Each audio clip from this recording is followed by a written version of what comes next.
In the nutrition side, we are doing balance on amino acids, right? And balance, we are balancing fatty acids, and we are studying all these additive we have on the industry. We have monensin, and we have yeast, and we have, well, lots of additives that we can include in the diets, right?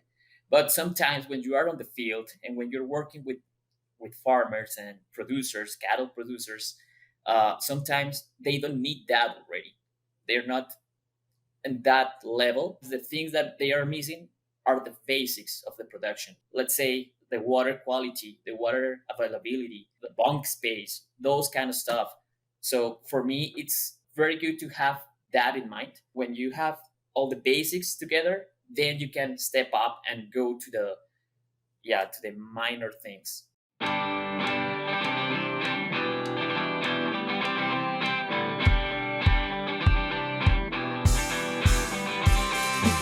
Welcome to the Feed Science Podcast brought to you by Wisenetics. I am Carlos Campabadal, dedicated to bringing you the latest insights and discussions in the feed science industry. Get ready to expand your knowledge and stay ahead of today's episode. So today I have the pleasure to have as a guest Juan Carlos Rojas Alvarado. He's actually a Colombian who works for a company called Beef Smart in Canada. So with that, Juan Carlos, welcome to the Feed Science Podcast of Winetics. It is a pleasure having you here. So to start off, we're very curious to learn about what you do and how you got to where you are.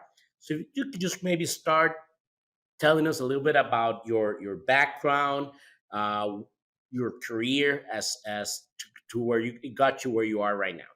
Perfect. Thank you so much, Carlos, and thank you for the invitation to this podcast.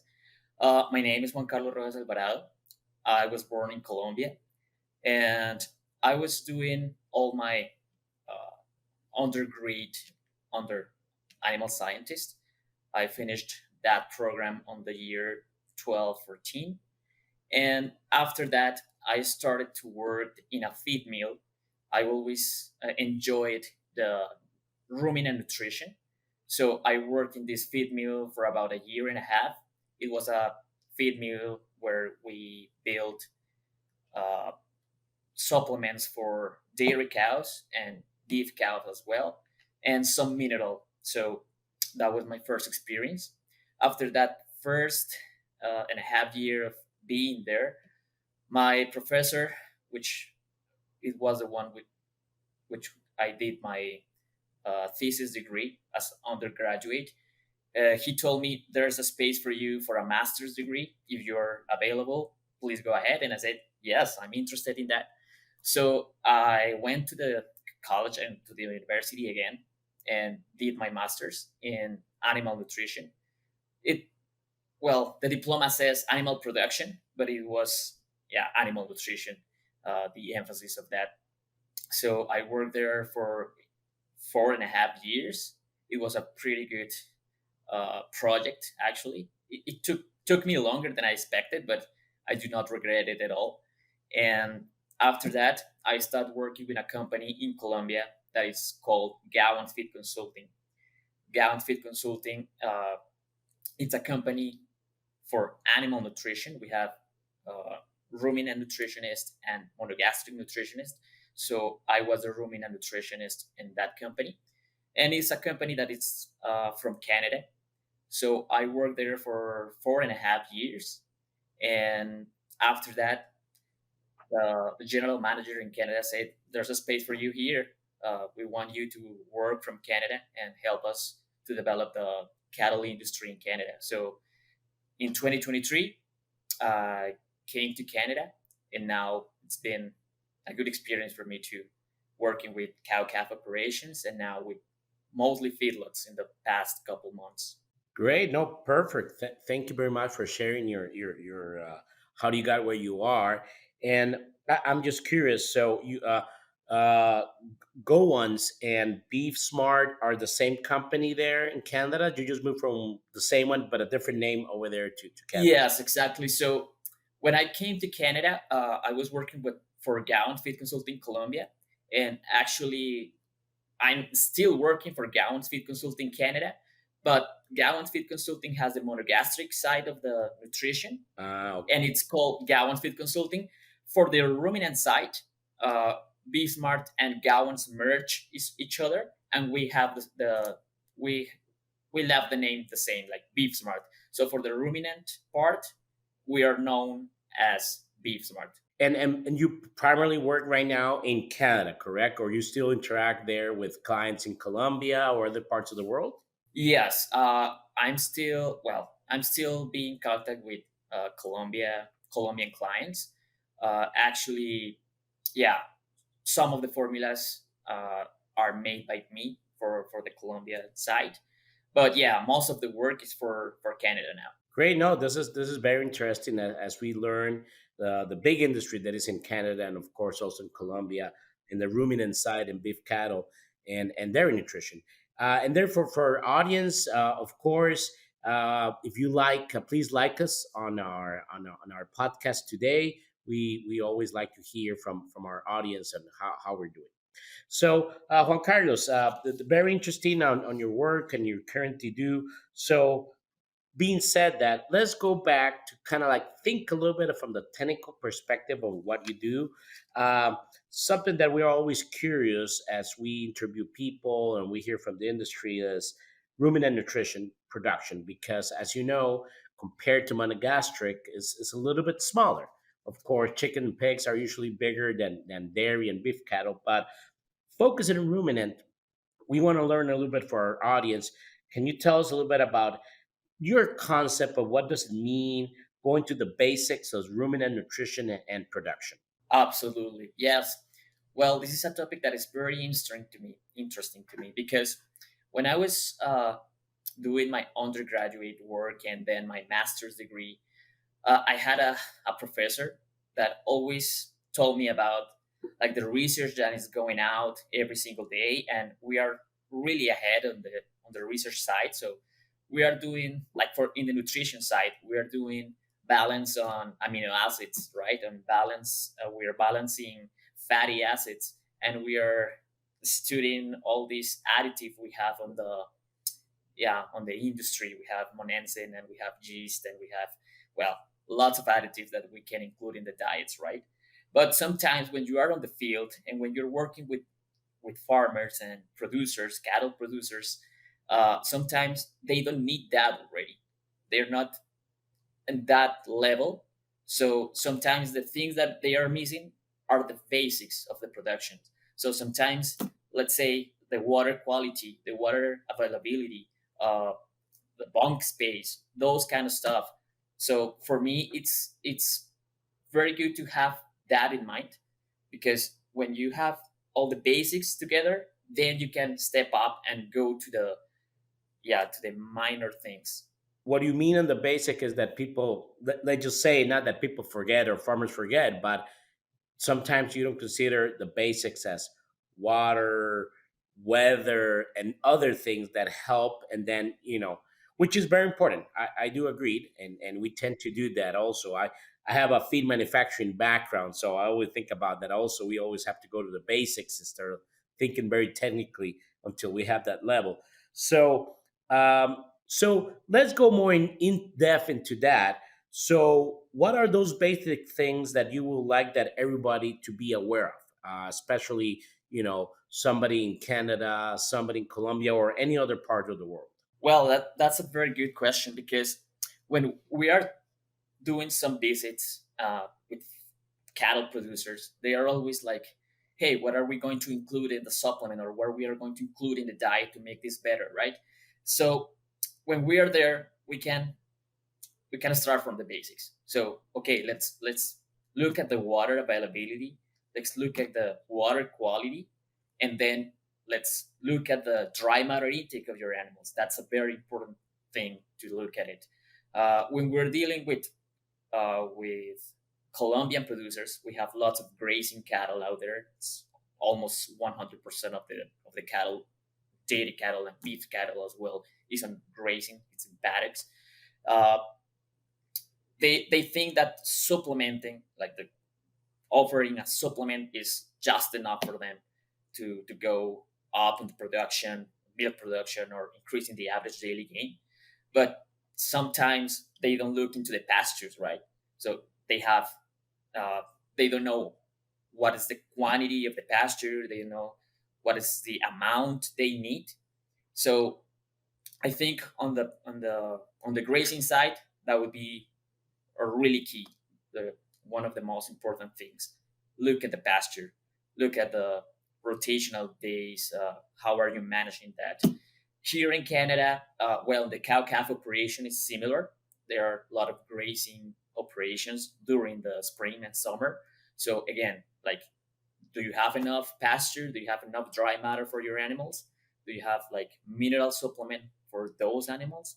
And and for the feedlot side, I will say sometimes you're looking into this minor things like additives again, but sometimes you're missing, for example, processing the grains. So you have the best diet, and on the computer you will see 4 pounds of gain per head per day, right? But you look at the bunks, and everything is whole corn or whole barley, and then you look at the manure, and you have, yeah, all the grains there. So you do not achieve those gains, right? Because even if you have the best mix, if you don't do the things right, you're not get the nutrients of it, right? So I think those are the keys. And that is very important. And for our audience, please, if you have any questions, please comment on the section there and let us know, and we could address any questions later to Juan Carlos or myself. So going back to the topic, this is something very important, and it gets me thinking a little bit. Of course, when you're in Canada and then you're Colombia, more tropical, semi-tropical weather, Canada a little bit more northern. What so for our audience to understand in terms of pasture, for example, what are those quality specs that you will tell in a calf cow operation? Hey, look these parameters on pasture. What would be your recommendation for that? Okay, perfect. Yeah. When we're taking samples for these cow calf operations or any like grazing operation in Colombia, we are looking for basically FDN, ADF, lignin. How well is, well, the digestibility? How well is that digested?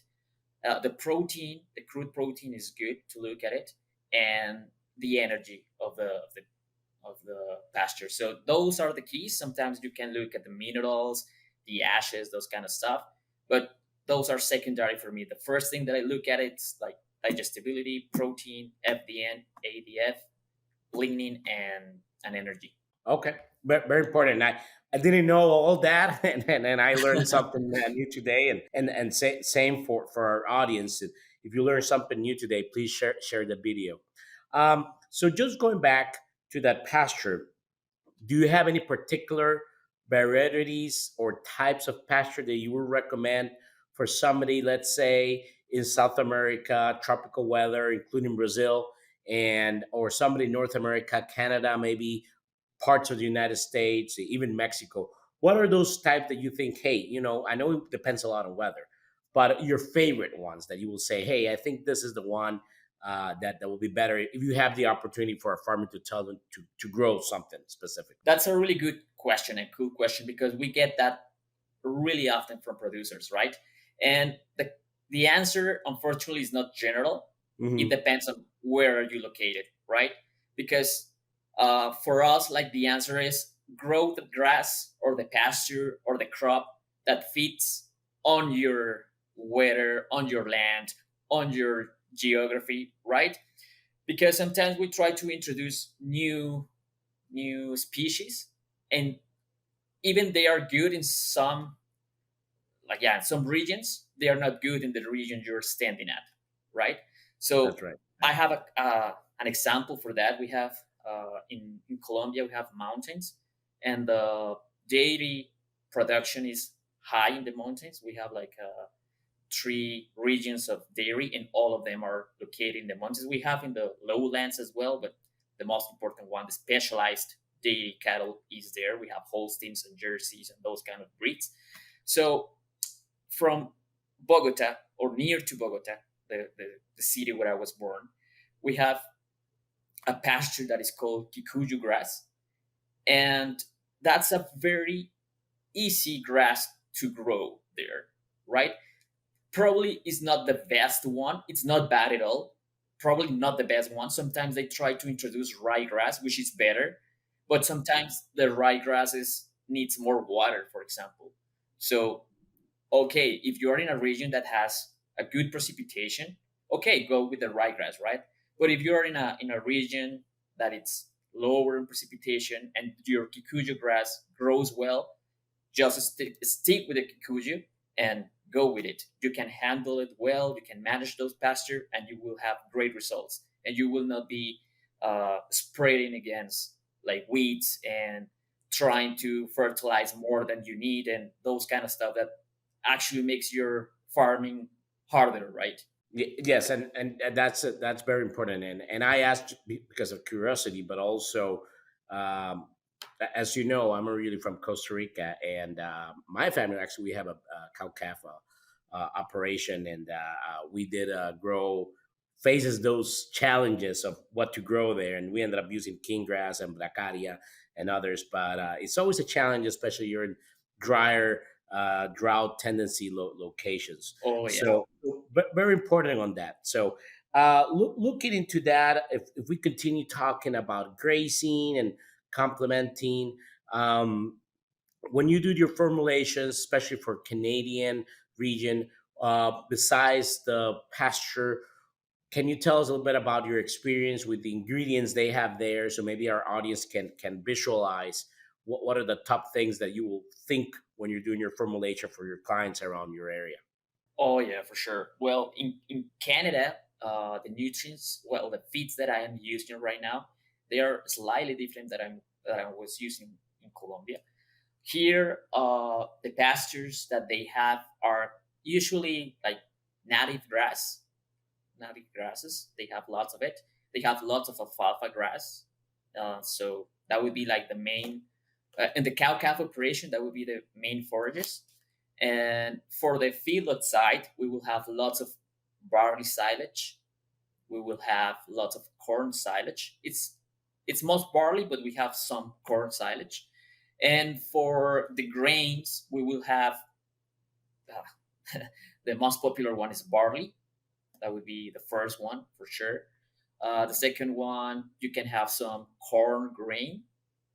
Sometimes you will have oats. Oh, okay. Uh, you will mix that with the Steelers grains. That would be one from the that we use as a protein source. Um, and then all the uh, mineral salt and those kind of stuff. That's in the west side of Canada, right? Because if you go to the east, I'm not working there. I'm located in Alberta right now, so I deal with Alberta, Saskatchewan, and even some Manitoba producers. But if you go to Ontario and Quebec, you will find different types of feeds there for sure. That's another industry.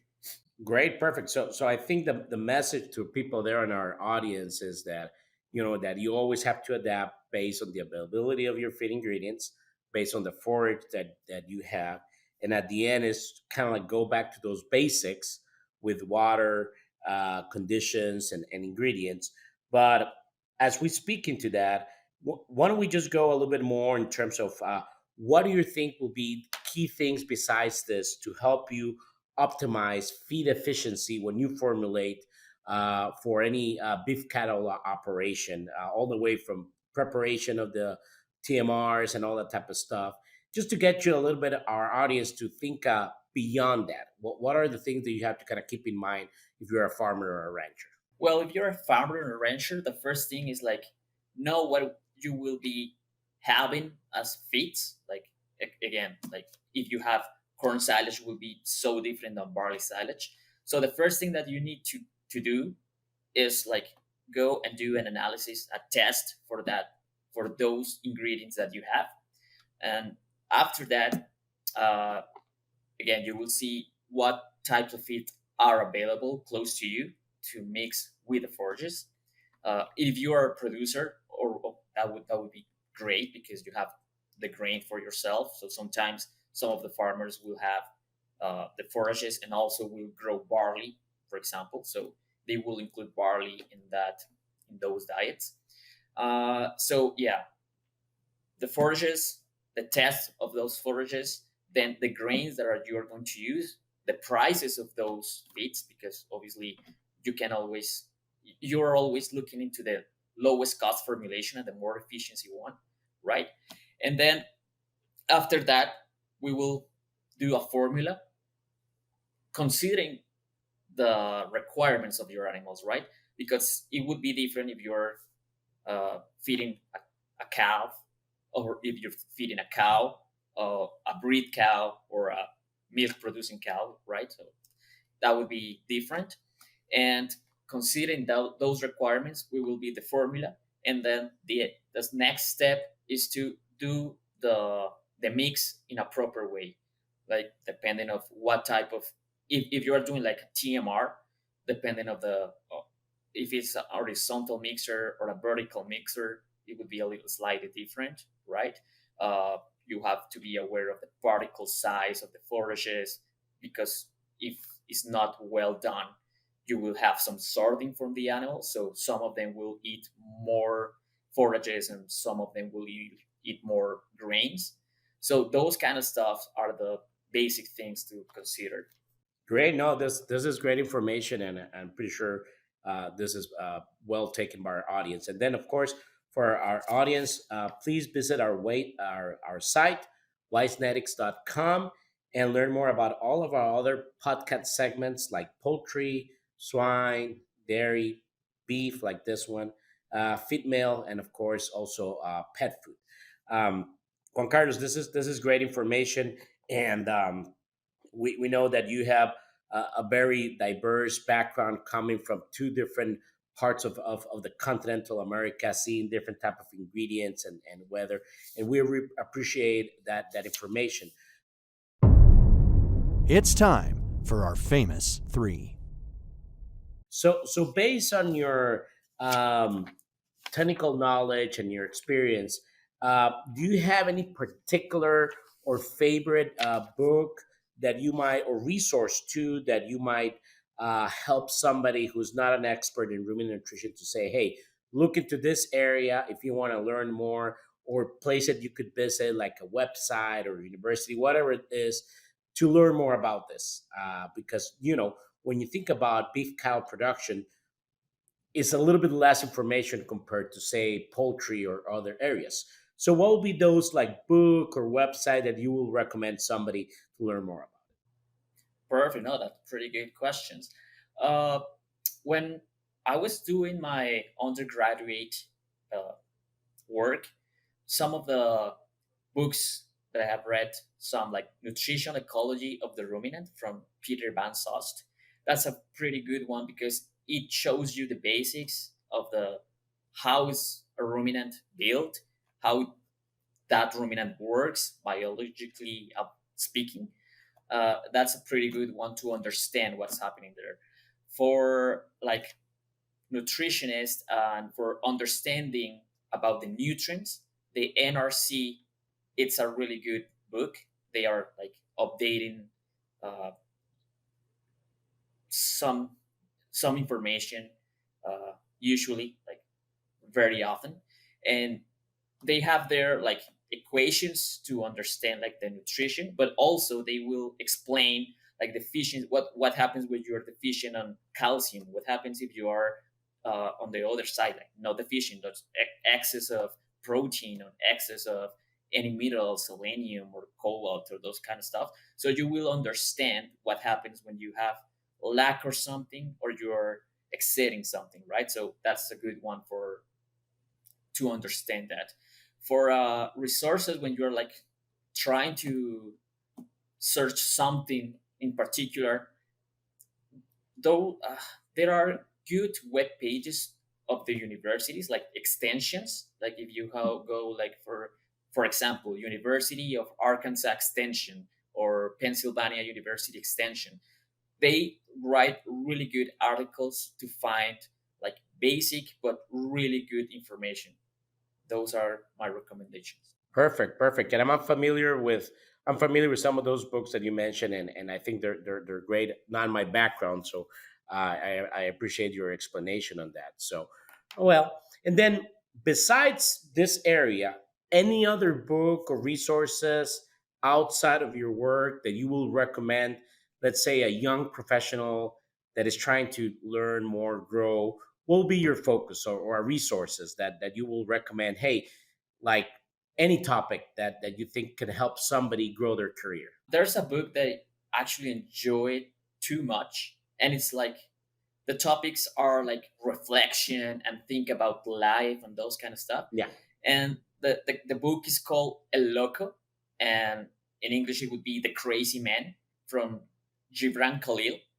And it's a really good book because it's not a history itself.